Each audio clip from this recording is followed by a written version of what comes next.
Nós tínhamos falado das heresias, falamos das principais, gnosticismo, marcionismo e montanismo, e nós falamos também, e o Newton relembrou hoje de manhã, que nós precisamos, que a igreja precisou dar uma resposta a esse ataque que ela estava sofrendo de dentro dela mesma. E a gente viu que aquela frase do Irineu que dizia que a autoridade da igreja repousava sobre 3 coisas: o cânon, o credo e os bispos. E por isso então o título dessa nossa sessão. Nós falamos sobre o cânon, a formação do cânon, rapidamente. A gente não pôde entrar em detalhes. Eu ia até trazer um livro aí, esqueci, um livro do Geisler para mostrar para vocês. Vou trazer no domingo que vem. E para a gente não perder muito tempo, a gente vai então direto para falar dos credos. O que é um credo? É uma afirmação de fé. Uma das mais antigas é aquela: Tu és o Cristo, o Filho do Deus vivo. Quem falou isso? Isso é um credo. Quem falou isso? Pedro, exatamente. Pedro. Tu és o Cristo, o Filho do Deus vivo. Isso é uma afirmação de fé. E uma das mais antigas que a gente tem, isso aí ainda está no Novo Testamento, uma das mais antigas que a gente tem na história da igreja é: creio em Jesus Cristo, Filho de Deus, Salvador. A partir dessa frase, creio em Jesus Cristo, Filho de Deus, Salvador, veio aquele símbolo do peixe, por causa... Ali está ictis, né? Porque existem 2 maneiras de escrever, mas podemos dizer ictus. Ictus é o peixe. Essa palavra em grego significa peixe. E é uma abreviação, ela pode ser usada como uma abreviação no grego. Depois nós vamos ver umas figuras aí. Que é uma abreviação de Jesus Christos Tel Huios Soter. Jesus Cristo, Filho de Deus, Salvador. Então, esse é um credo bem antigo também.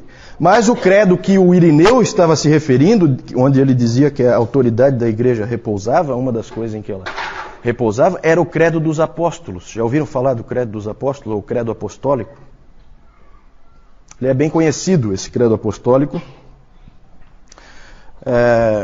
Talvez eu falando vocês reconheçam. Creio em Deus Pai Todo-Poderoso, Criador do céu e da terra, em Jesus Cristo, seu único Filho, nosso Senhor, que foi concebido pelo poder do Espírito Santo, nasceu da Virgem Maria, padeceu sob Pôncio Pilatos, foi crucificado, morto e sepultado, desceu à mansão dos mortos, ressuscitou ao 3º dia, subiu aos céus, está sentado à direita de Deus Pai Todo-Poderoso, do onde há de vir a julgar os vivos e os mortos. Creio no Espírito Santo, na Santa Igreja Católica, na comunhão dos santos, na remissão dos pecados, na ressurreição da carne e na vida eterna. Amém. Esse é o credo apostólico. E existe uma história, né? Uma história muito interessante em que se diz que os apóstolos sentaram antes de ir para o mundo evangelizar, e aí Pedro começou: creio em Deus Pai Todo-Poderoso, foi seguido logo depois por André, e em Jesus Cristo, seu único Filho, nosso Senhor. E assim por diante, cada apóstolo falou um pedaço do credo apostólico até terminar com o Mateus, que falou a parte final. É claro que isso aí é uma lenda. É evidente que não foi assim que aconteceu. O credo apostólico não foi feito pelos apóstolos. Ele, na verdade, era uma fórmula utilizada nos batismos naquela época. Então, o indivíduo que ia se batizar tinha que afirmar aquelas verdades. E isso acabou pegando como a fé da igreja resumida. Porque o cânon são aqueles 66 livros, mas eles achavam que precisava deixar claro o que é essencial, o que tem que ser tirado dali, que não pode ser negociado. E daí então surgiu o credo apostólico. Ele não tinha exatamente essa forma, essa história do desceu à mansão dos mortos foi inserida muito tempo depois, tá? Isso aí é um problema teológico, que nós não vamos abordar agora. E também nessa época surgiu a ideia da regra da fé. O que é a regra da fé? A regra da fé, o próprio David Calhoun, nas palestras dele, ele falou assim: eu não sei o que é a regra da fé. Ninguém sabe. A regra da fé eram verdades, era ortodoxia passada de pai da igreja para pai da igreja ou de bispo para bispo. Não era uma coisa que era passada para a igreja, era uma coisa passada de bispo para bispo. O Orígenes, ele disse o seguinte: a regra da fé é aquilo que foi passado pelos apóstolos por meio da ordem da sucessão.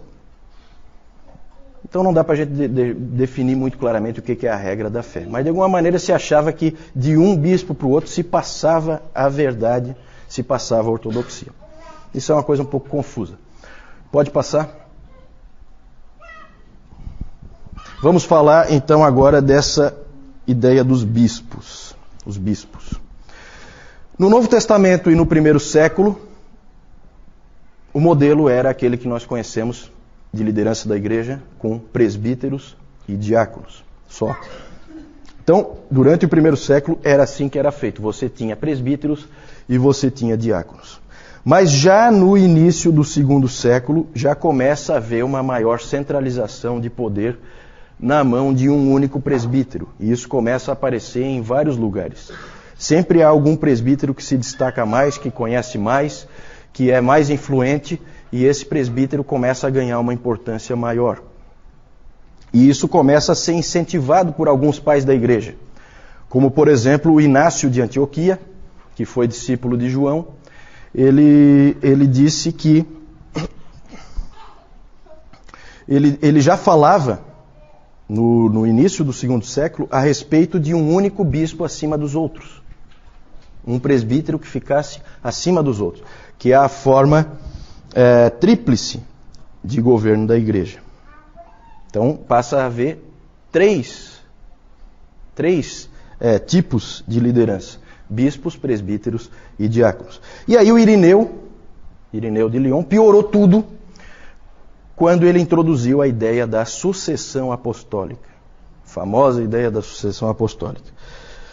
Ele... não sei de onde é que ele tirou isso. Ele criou a ideia de que o bispo tinha que ser uma pessoa que pudesse provar a sua ligação aos apóstolos. Certo? Então, por exemplo, se o Newton não puder provar a ligação dele com os apóstolos, ele não pode ser um bispo. Ele pode ser um presbítero, mas não pode ser um bispo. Então eles começam a cometer esses erros, isso começa a circular de um para o outro e começa a afetar a igreja. Isso aí deve ter ocorrido por uma série de motivos. A gente tem registros de que Cipriano, por exemplo, ele começou a dar instruções para os outros presbíteros, começou a dizer o que eles deviam fazer. E aí, então tem envolvido aí questões de personalidade, tem questões envolvidas de orgulho, um querendo ser mais do que o outro. E tudo isso aí acabou afetando a igreja, de uma maneira ou de outra, acabou-se tendo a figura dos bispos. Pode passar aí. Então ali eu falei, isso aí eu já falei, o apoio do Inácio de Antioquia e do Irineu de Lyon. Por quê? Porque os bispos passaram a ser uma coisa importante. Por uma questão de eficiência, é muito mais fácil, se a liderança estiver na mão de um só, é muito mais fácil tomar as decisões, é muito mais fácil reagir rápido a alguma coisa que aconteça. Então até o David Calhoun comenta, né, que ele é presbiteriano, então ele fala, no modelo presbiteriano ele crê que é bíblico, mas não necessariamente é o mais eficiente. Às vezes para tomar uma decisão leva uma vida. Então a ideia era de eficiência. Um bispo com o poder na mão dele resolvia rapidamente qualquer problema que acontecesse. E também uma outra ideia por trás da criação e do estabelecimento desses bispos era o fortalecimento da ortodoxia. Eu considero que isso é uma faca de dois gumes. Porque, por um lado, se você tiver um bispo fiel, ótimo, ele vai ser um indivíduo que vai sustentar a ortodoxia. Agora, se ele não for, ele sozinho pode levar toda a igreja para um caminho errado. Pode passar isso. Essa ideia de poder na igreja, essa ideia de centralização de poder, foi levando a outros aspectos também danosos depois. Porque, na verdade é assim, se você vai ter um bispo para cada cidade, e isso aí começou muito cedo, já no segundo século, como nós vimos, você estabeleceu uma gradação entre os presbíteros daquela cidade. Existe um presbítero daquela cidade que é o mais importante, o que tem mais autoridade, o que é mais reconhecido. Só que a mesma ideia pode ser extrapolada. Uma coisa é você ser, vamos fazer uma comparação, uma coisa é você ser o bispo de São Paulo, aqui no Brasil, e outra coisa é você ser o bispo do Oiapoque. A importância que você tem sendo bispo de São Paulo é diferente da importância que você tem sendo bispo do Oiapoque. E isso aí aconteceu realmente naquela época.